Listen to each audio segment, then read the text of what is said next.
Well, it really does start with the '03 season, because you remember going into the '03 season, Auburn was ranked as high as #1 in the preseason. There you go. Keep trapping. It did not start well. The Tigers were shut out by USC. Dennis hit the line, breaks free, touchdown. Auburn then goes on the road and only manages a field goal at Georgia Tech. It's Rod Bramlett's first season as the voice of the Auburn Tigers. He doesn't get to call a touchdown until game 3 at Vanderbilt. So, and he would not say touchdown Auburn until that first touchdown. Fires, caught at the 25, still on his feet, McIntyre to the 20, to the 15, to the 10, 5, gone! Touchdown, Auburn! At the end of the '03 season is Jetgate and all the mess that was going on there. And Alabama comes to town for the Iron Bowl that year. Night game at Jordan-Hare Stadium. And Cadillac goes 80 yards in the first play from scrimmage. It's Rod's famous "Go Crazy Cadillac, Go Crazy." 25, cuts it inside, 30, 35, 40. There goes Cadillac to the 50, to the 40, to the 30, to the 20, to the 15, 10. Go crazy, Cadillac! Go crazy! Touchdown, Auburn! 80 yards!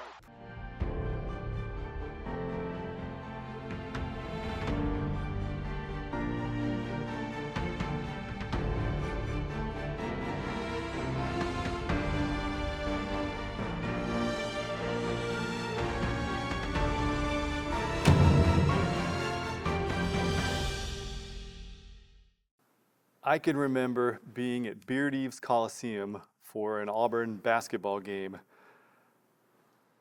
probably January, sometime right before the deadline to enter the NFL draft. And when Tommy Tuberville walked in there with Carnell Williams and Ronnie Brown, and they both decided, hey, they announced it at the same time, we are both returning for the 2004 season. That's when you thought, okay, these guys have a chance. You only have so many arrows in the quiver, right? If you're an athlete, and if your draft stock is at a certain level, you can make a compelling case that, hey, you might want to go start that NFL clock and start being a professional football player. But when they both decided that they could help themselves personally and help Auburn corporately as a team by coming back, that's when you thought, okay, let's see what is in store for 2004. I knew we had a chance when Carnell Williams and Ronnie Brown and Carlos Rodgers had their own press conference during basketball season. Says, we are coming back to Auburn for our senior year. We're not going to the pros, which they could have been high draft choices. We want to play our senior year because we feel like this is a special team and we can accomplish something that's something that means a lot, not just to the school and the state, but to them. They came back, and again, we didn't know what kind of team we had. We really didn't. You never know until you start the season, and there was a couple of games early in the season that we started saying, we've got a pretty good team. And it was built with kids, again, that we had good depth. A lot of players played the game, and you didn't just play a first team on offense, defense. We had an excellent kicking game, and they believed in themselves. It was truly a team that really loved each other. Well, for us, it's all about, unfinished business. To be able to come back and try to leave this program better than when it was when we started. We felt like the '03 season was predicted to, compete for a national championship, and a lot of things just didn't go our way that year. And we kind of went through some things that made us closer. And after being challenged and everything that we went through, and to finish that season off, with 2 big wins against Alabama and against Wisconsin, to come into this off season, being able to build off of that and do something special, we thought to make it to come back for one last run together as seniors was a big deal for us. I'll never forget the press conference that Tommy Tuberville held when it was announced that Carlos Rodgers and Ronnie Brown and Cadillac Williams and Jason Campbell were all coming back. He said it was the greatest recruiting day that he ever had. And it wasn't new guys, it was just those guys coming back for that 2004 season. That set up 2004 for Auburn.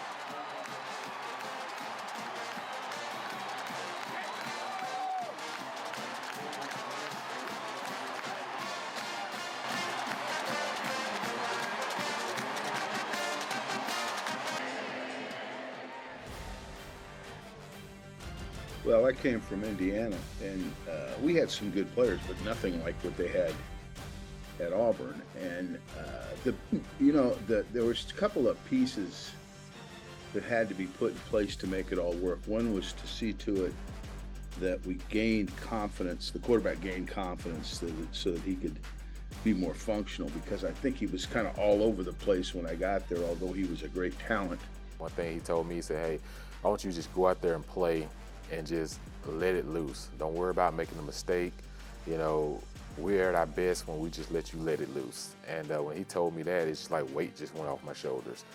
Because, you know, I come out of high school as a highly talented quarterback, and I was used to throwing the ball a lot. And, you know, we was pretty much of a run-heavy team, play-action team. And then that year, he said, no, we're going to open the whole playbook up. Out of the shotgun, Campbell with time. He's going deep. Touchdown! 32 yards out! And then the other thing I think that was huge was the ability to play both the running back in the same backfield.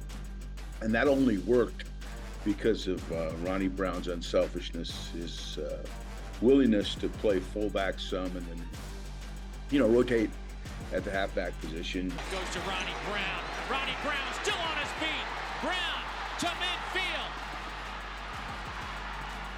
And run out of bounds at the 31-yard line. But he was a little bit of a prototype in that he was over 230 pounds, had fantastic hands, and, you know, made plays. He could work from both positions. And I know growing up a 49er fan, I was always very cognizant of the contribution that Roger Craig made to their team, and I was going to try to do the best I could anyway to build Ronnie kind of in that mold. So, but it was his unselfishness and willingness to buy into what we wanted to do. Brown on the carry. He's in. Touchdown!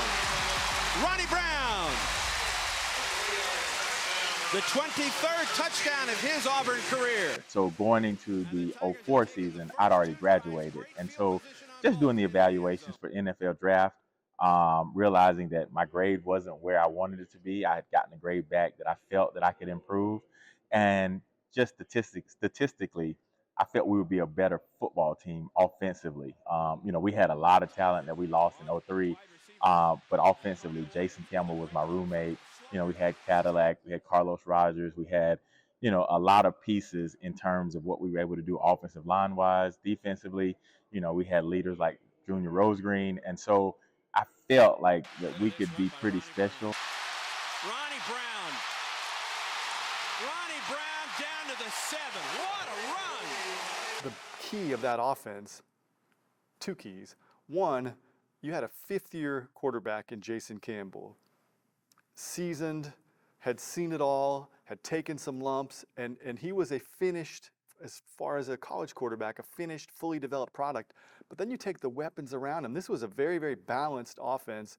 Carnell Williams and Ronnie Brown in the backfield, and then you've got NFL receivers, Ben Obamanu. Pumps, throws, Obamanu, and Obamanu caught it! Devin Aromashadu. You've got Courtney Taylor, who was an in-state player, who was an emotional leader and a great clutch receiver, as we saw in the LSU game. So you just had tremendous balance. And then you've got Al Borges taking all those weapons and maximizing them. If you're a defense, how do you game plan? Where do you start? What do you take away? Because under Al Borges, with Jason Campbell, Ronnie Brown, Carnell Williams, the Auburn offense of 2004 had answers for whatever you tried to do.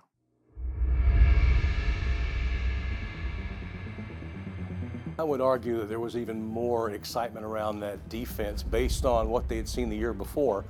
But also when you take that retrospective look after the 2004 season, where they finished number 1 in rushing defense, allowing only 147 points the entire season. That's less than right at 11 a game. Just a lot of talent there. The biggest thing was speed. They were fast. It didn't matter if you had a name to go with the notoriety. Everybody on that team could fly. Well, hand it off to Payne, and the ball is loose. Ball is loose, still on the ground to the 30. Auburn's got it. Junior Rosegreen finally fell on it. It got kicked around in the pile once it got down on the ground, but someone stripped it out of Payne's arms. It bounced around, and Rosegreen fell on it at the 30, and the Tigers have great field position on their first possession. I mean, it was exciting, and you got to think the offense was so good because we made them good. You know, we had such a strong defense, and, you know, we saw Cadillac and Ronnie every day in practice. So to go against those guys, you know, every day, we all got better, and that made us prepare for any test that we had during that season. Don't get me wrong, like, we had an amazing offensive unit, but you had to see the likes of, like I said, our front seven every day. Think about our back four. I mean, we had the Thorpe Award won that corner. We had two great safeties, you know, in Rosegreen and Will. Travis, AT with great linebackers. DD played well. Me and Jay played in the middle with Brett Stanley and the late, great Quinn Groves. So, I mean, you got to think about it. We were pretty stacked. Well, we challenged each other. You know, it's all about competing, right? Like, you know, we live in a day and age sometimes where guys kind of get afraid to compete. But back during our time, we would have situational football challenges during the week of season where, hey, it's third down and, you know, offense versus first team offense versus first team defense and you know, winner takes all type stuff. And, you know, so we competed against each other even during the weeks of season. Red zone, you know, we would come up with 4 or 5 plays to go against each other to see if we could score and see if they could stop us. And then short yardage and goal line, where you're talking about, you know, 2 of our best running backs not afraid to get dirty during the week and going against our star linebackers, and Travis Williams and AT and, you know, those guys, Jay Ratliff playing D tackle. You know, we wasn't afraid of each other, and we didn't think about, oh man, what if this happened? We was about, what are we doing to make this team as strong as it can be? Because we was, just like it says, iron sharpens iron, so there's one man sharpens another. In motion, that's Brock, 5 wide receivers set, will screen pass to the near side, and then a flea flicker play down the field. It's intercepted at the 50 by Will Harry. Dragged down back in Citadel territory. In an era of offensive football, they made their impact felt. It's intercepted by Carlos Rodgers. Rodgers down the sideline. Cuts it back. Carlos Rodgers, touchdown! I ran into Joe Witt, legendary Auburn assistant coach. Coached linebackers here, was a part of multiple SEC championships in the Dye era and following. That was, I believe, his second to last season, he was telling me yesterday. So a quarter century on the Plains, and he said the 2004 team, this is Joe Witt speaking, was the best team he'd ever been a part of.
Well, listen, if you could remember the prior year, we went to LSU and we kind of got spanked, you know what I mean? So, I can't speak for everyone, at least, or as far as what I can recall, I can remember that being a check, a check on the calendar. We wanted to definitely make sure that we, avenge that loss. I think first and foremost, for anybody that's been a fan of the SEC for any length of time, this game reminded you of what used to happen in the 50s and early 60s.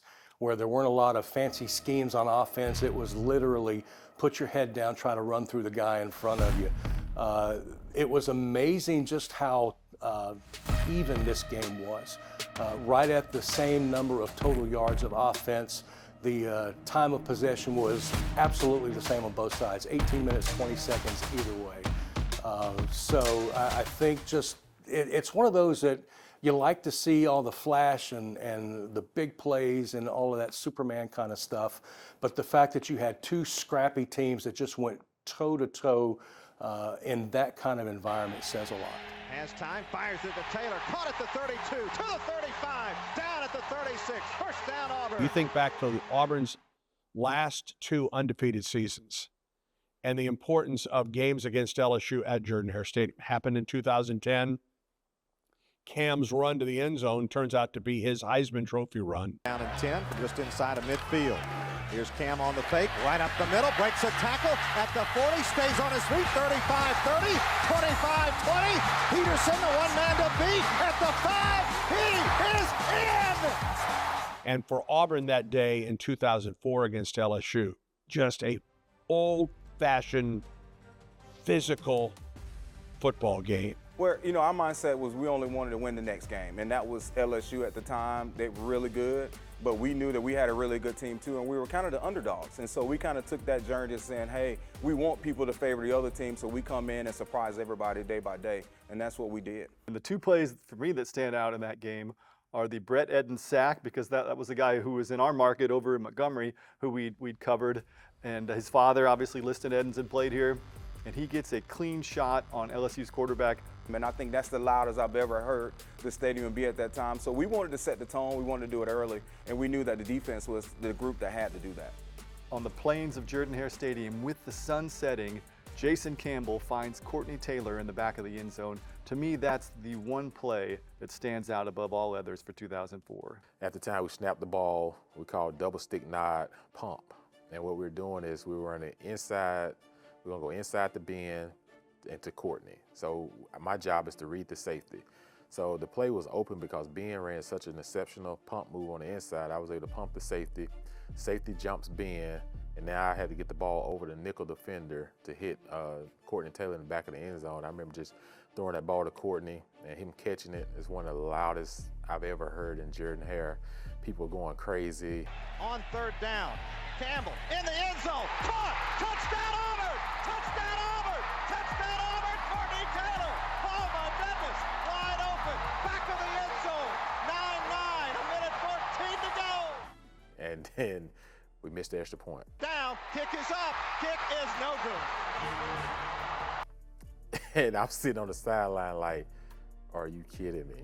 Like, all this to get down here to this end zone, and then now to maybe have to go to overtime, and you just ready for this thing to be over. It's been a knockout, right? And then all of a sudden you see the flag. Personal foul, number 9, in the defense. After this is to the goal, retry. And ironically, that summer was when they put the rule in that you couldn't jump over the center of snapping the ball on PATs and extra points and field goals. And so we caught a break there. We was able to re-kick the ball and make it. Here's another bad one. Vaughn gets in it. This one's good.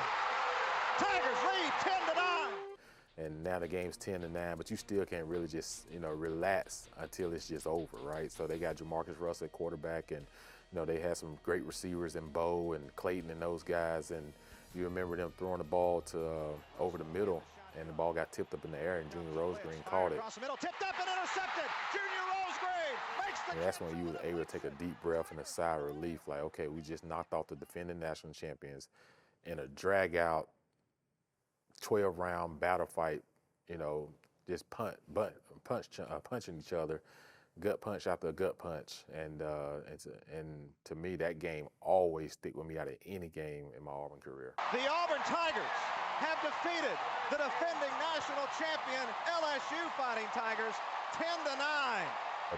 I think it did something for our confidence as well, because we knew how good that team was, but being able to overcome that adversity and those obstacles, it made us stronger as a group. And we never set out to say, hey, we're going undefeated. But once we got past that, it was kind of like, hey, we got a chance to be pretty dang good. And so I think our confidence grew as a football team. After the game, all the coaches, we were real close. Our coaches have been together about 7 or 8 years coming from Ole Miss to Auburn. And we were at my house after the game, and I'll never forget, they all go, this is a special team. I mean, they never quit.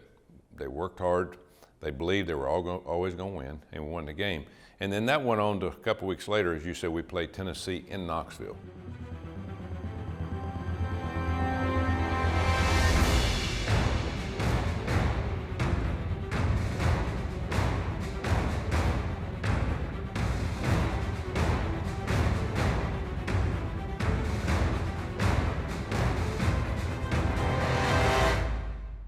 No one picks Auburn to beat Tennessee in Knoxville, over 100,000.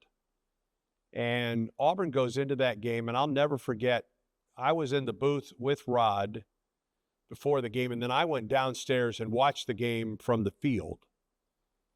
And Rod had a sense. Rod had a sense of what was coming that day. That locker room pregame, I kid you not, like Coach Tubbs got ready to speak to the team, and he just started grinning. He was just looking around the room, just smiling. It's like, guys, I got nothing to say. Y'all are ready to play. And there was an energy that night, pregame. Coach Tubbs had allowed a few of the guys. Word had gotten around that he was going to allow guys to wear the type of tape and the type of socks that they wanted to wear, which is funny because it sounds so petty. But it's amazing, like, you know, you give a dog a bone and let that dog be excited. And that night we had a lot of dogs in the locker room that were excited. You know, our trainers throughout the week was playing a good old Rocky Top song in our locker room, like every day with that bluegrass music playing. So our goal when we played against them was to not let them play that song. It was as dominating a victory for Auburn, especially in that first half, as you could hope for as an Auburn fan. Ronnie Brown runs over to the defender, knocks his helmet off into the end zone, and that just set the tone. The snap, handoff to Brown up the middle. 5, 4, 3, 2, 1, in the end zone. Touchdown, Ronnie Brown. Touchdown, Tigers. Campbell takes the snap, looks across the middle, caught by Obamato in the end zone. Touchdown, Auburn. Tigers are up 13-3. I got sick and tired of hearing Rocky Top because when they were on a roll, their fans would sing it, and I think one year we broke the record. They played it like 40 or 50 times. I never heard it that game. We never gave them the opportunity to get going. Deep downfield, and it's intercepted. Auburn intercepts it at the 31-yard line, Junior Rosegreen. There's no better feeling than making everything go silent in Neyland, right? You know, everybody loves Neyland Stadium. Everybody loves, oh, it's Rocky Top. Rocky Top was done by halftime in 04. Williams, he is in! Touchdown, Tigers! Cadillac Williams. It didn't seem to matter what we, particularly the first half, because we played very conservatively the second half. But first half, man, I tell you, you could shut your eyes, point to a play, and it was going to work. But it was because of the execution of the team, and sometimes we just made some plays. I think that's where people from around the country really kind of stopped and looked to see what Auburn was doing and kind of bought in at that point.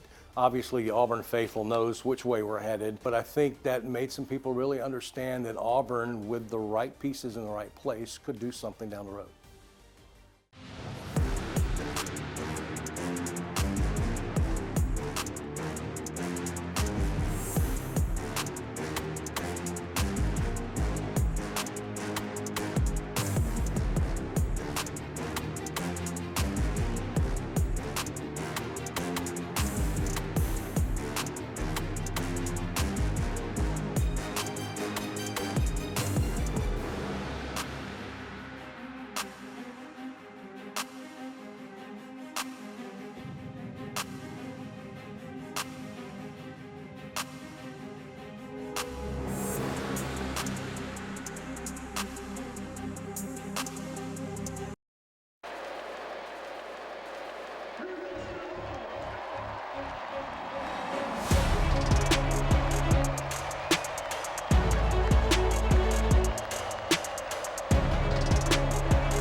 Intercepted Carlos Rodgers 50, 45-40, Rodgers to the 35, down the sideline, to the 20, to the 15, to the 10, to the 5, he's gone!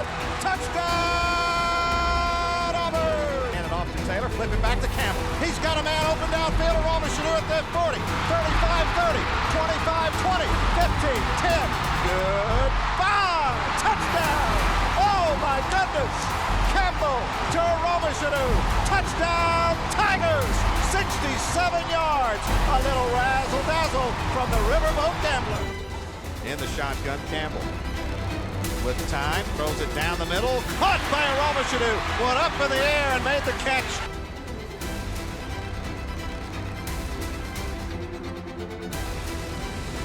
And off to Brown, up the middle. And touchdown, Tigers. Ronnie Brown.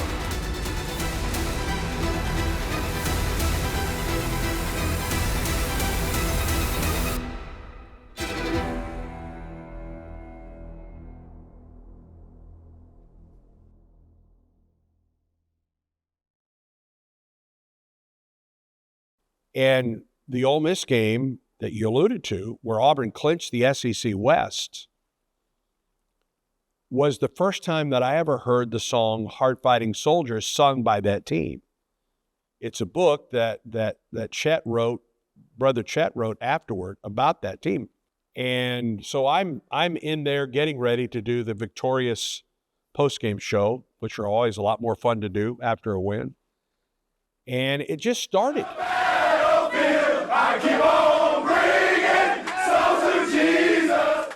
And they all sang it. Yeah, I still get goosebumps thinking about that moment that I was able to witness that day. But that was just the mark of that team. And they fought against the 2003 season. They fought against teams that were highly rated going in against Auburn, against the pollsters. And that's as cohesive a football team as I've been around in my over 30 years at Auburn. Boy, what a joy that was. I'm telling you, man, that song drove us. Having guys really just think about life beyond football and life after football, but really just thinking about a man's soul and standing for what that song meant, being a hard fight. So just amazing. You know, it's crazy. Bringing that back. It's amazing. Again, going back to that year, just so many young men finding themselves in the Lord that year. So it's just a beautiful thing, man, to kind of see it now, 20 years later. It's kind of like that group of men was a special group, truly a special group of men. And I don't know. I just think it's something that's very special. I don't know if it'll ever be replicated anywhere. At the time, we were staying in LaGrange, so we drive down I-85 coming from LaGrange. And usually when we got off exit 51, College Street, you turn off, and within a half a mile, the traffic starts, But like big games, like a LSU, a Georgia, you'd expect traffic might be backed up at the interstate. And on this particular game, I remember being miles from the exit and traffic was already backed up just to come watch a football game. That day there were tens of thousands. There were a lot of people that didn't even make it into the stadium that just wanted to be near the scene. And so it's amazing how as a player, you can feel the energy even before you get off the bus. And that particular day, we encountered the traffic, game day traffic, miles before we'd even got to exit 51 in Auburn. By the time we got to Tiger Walk, you couldn't even see how many people was out there. And I just remember getting off that bus and your hair standing up on your arms because you get chills just looking at it.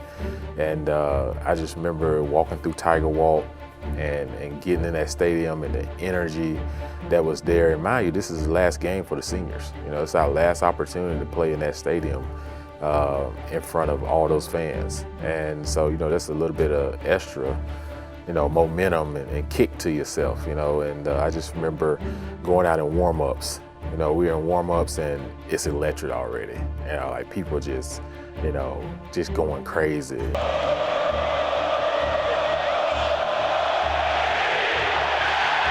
It's just phenomenal to be able to watch how fierce the battle gets between those two teams as they fight. Him, Green feeling pressure going down at the 30, Antarrious Williams. For Auburn, still, the offense doing the same thing. Jason Campbell with a lot of passing yards. Rolling right, throwing right, Brown makes the catch, touchdown, Tigers, Ronnie Brown. Carnell and Ronnie Brown, both with big days on offense running the ball as well. Campbell will run the option and keep it. Now pitch it to Williams. Walks in. Touchdown,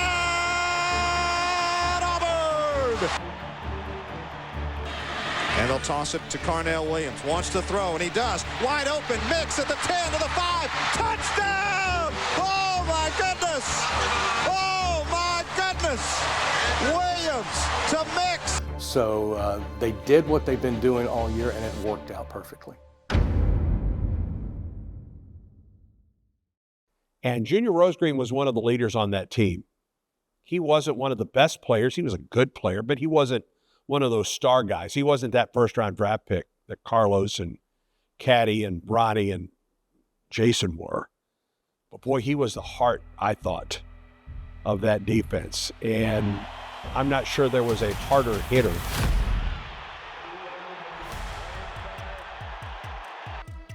In this day and age, I'm not sure Junior Rosegreen would end a game.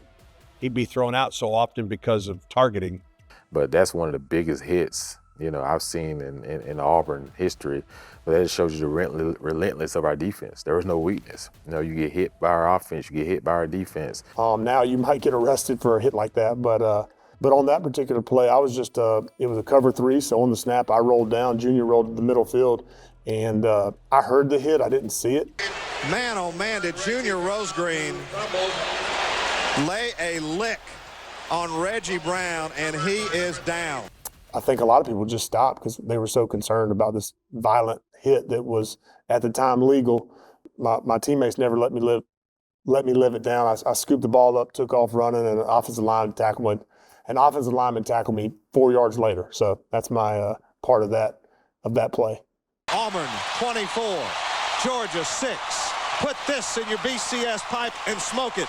The Tigers defeat Georgia, dominating the Bulldogs at Jordan-Hare Stadium 24-6. And this Auburn team has put its mark on the nation. I haven't seen a complete game, offense, defense, and kicking game played that consistent in a long time.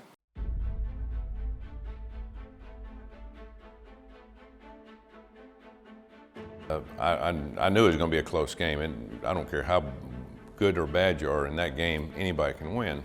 We were behind at halftime, but we come back and won the game. Campbell hands it off to Carnell Williams. 4, 3, 2, 1, touchdown! Tigers! Snap to Campbell, rolling to his left, looking, downfield, wide open, Taylor, touchdown! Tigers! Courtney Taylor, 6 points, 32 yards, 21-13 Auburn, 11-0, and 3 in a row over the Alabama Crimson Tide. And for some reason, we got voted out of the number 2 spot. Not only did Auburn need to win that game, it needed to dominate that game, which I think is just how unfair that system was at that point. Because Oklahoma and USC, to their credit, had not lost. Auburn had to do something spectacular to jump over one of those two teams and have a chance to play in the Orange Bowl for the national championship. And Auburn beat Alabama at Alabama. Auburn won the Iron Bowl. But in the eyes of those that were voting at that point, it wasn't enough for the Tigers to move ahead. I don't think there's any question that the outcome of that game and the fact that Auburn just didn't go in and absolutely dominate Alabama in that game, in the mind of the pollsters at that point, kept Auburn out of the national championship.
it's hard to beat a team twice.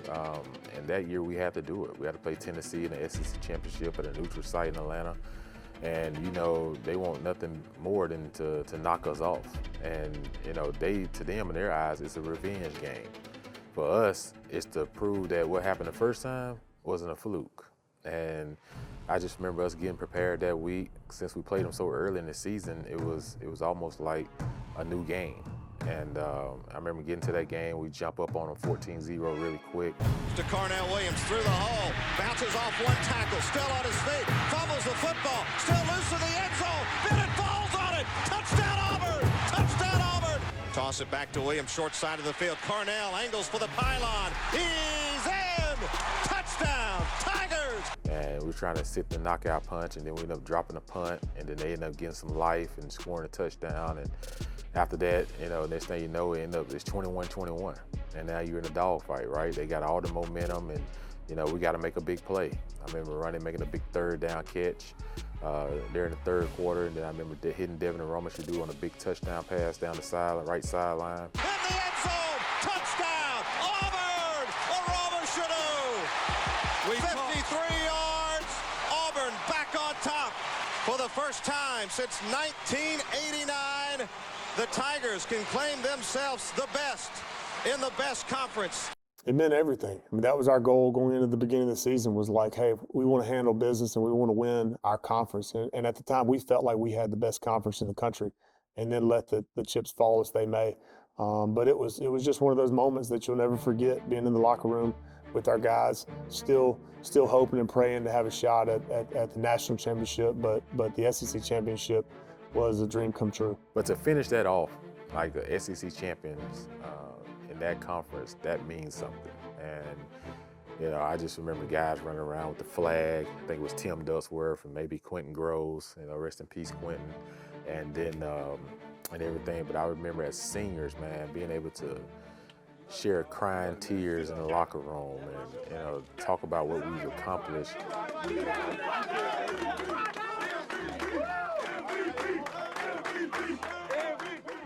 This was validation. Validation that Tommy Tuberville and the staff that he had created were able to recruit the right people and put them in the right places and have a very successful team.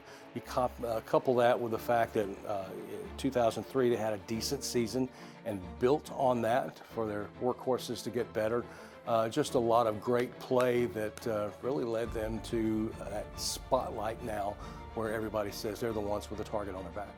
If you can be an undefeated Southeastern Conference champion and beat a good Tennessee team for the second time, you beat them at their place, but you know how motivated the Volunteers were this was their chance for payback, having lost at home, and for Auburn to complete the job, to run the table and to go through the season at that point 12-0 was a monumental achievement. 3 teams to go undefeated like we have, you know, we always realized something was going to mess it up, you know. And so hopefully the BC has to change and realize that, you know, it might happen again in recent years, and we just happen to be a part of it, realizing that we all done something special, regardless if we win a national championship or not. We've done something special that we can look back on a couple of years later.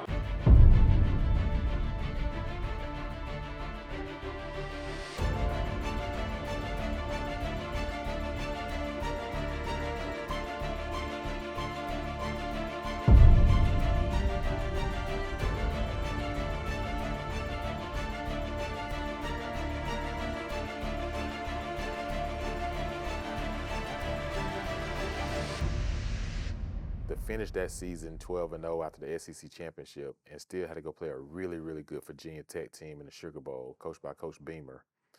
To us, to be able to finish that off, to go 13-0, we're not sitting here talking and having this conversation if we don't finish that off 13-0. So it was still a lot of pressure to go to, you know, play a team like Virginia Tech, who has nothing to lose at that time and everything to gain by beating us. I think it's just a testament to their tenacity. And to their willingness to put in the work to get the same results. It would have been a letdown at that point, after all they've been through emotionally with the championship race, to kind of roll over and just let things happen. That wasn't that team. That was never their mindset. They're going to go out and they're going to put 100% on the field regardless of the situation, and that's what they did.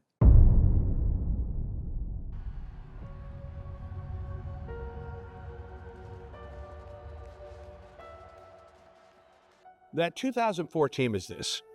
It is the reason that there became a BCS playoff. It's the reason that there's going to be a 12-team playoff in the future. Because no one, and I mean no one, ever thought that an undefeated SEC champion would ever be left out of the national championship picture. But that team was. And in the history of the conference, not an SEC team's not ever been left out of opportunity to win a national championship if they're undefeated and if they've been ranked most of the years. You know, when you see the playoffs that we have now, it's because they knew that was a travesty for us not to be playing in the national championship game. I mean, the talent that we had on the team, the way that we won, we beat really good teams, and we won a conference that's the hardest conference in all of football. If SC would have played in our conference, I could have easily seen 2 to 3 losses they would have had. And not just them, Oklahoma. Oklahoma's coming. So that being said, Oklahoma, they'll learn just like every other conference. When you come to the Southeastern Conference, it's not as easy as it was in the Big 10, the Big 12, or the Pac-12. And I say that full-throated because at the end of the day, I know how hard it is to play in that league. As a competitor, if you step onto a field and you don't feel like you're going to win, then in my mind, your mentality is that of a loser. And so I guarantee you that my teammates, my brothers that were also suiting up with me that year would agree. I mean, I think we were like to play USC during that time. I think Reggie Bush was on that team and having a phenomenal year. And we wanted payback because we played them some years previously and they beat us. And so I think we were being really fired up to really beat that team. But I wanted to see them. We really wanted to see USC during that time. Honestly, we wanted to play USC again, just because the simple fact that 03 was just a bad taste in our mouth. We had a new offensive coordinator. Bobby Petrino had left and took the head coaching job at Louisville. And, having the first time, with all of that, we wasn't gelling yet. We feel like we were still trying to figure it out. And now that we had things figured out, we wanted an opportunity to equally get on a neutral site and play them. 100% looking back 2 decades later, the legacy of the 2004 Auburn Tigers is the college football playoff, without question, because the uproar, they were undefeated, but they were uncrowned, and they were denied the opportunity to play for it. And the Oklahoma Sooners had a strong case, Southern Cal Trojans had a strong case, but so did the Auburn Tigers, given their resume, the number of top 10 teams that they had defeated. And once it became apparent that Auburn was going to be on the outside looking in, there'd always been talk and some rumblings about a playoff, but that crystallized it. Looking at that and what we were able to do in that stretch of a season, and I think the competition that we played against, it was for sure for myself one of the most memorable moments.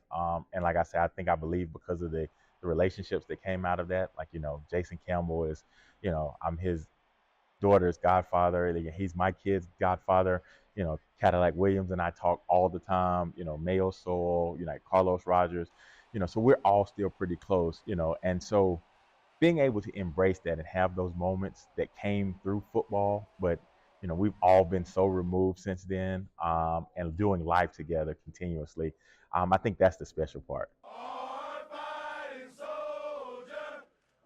I hope for them that team is as special to them as it is to me. To me, it's one of the biggest snubs of all time, because that team did everything it possibly could to at least play for the national championship, and it doesn't get the opportunity. It is the reason that there's a playoff today.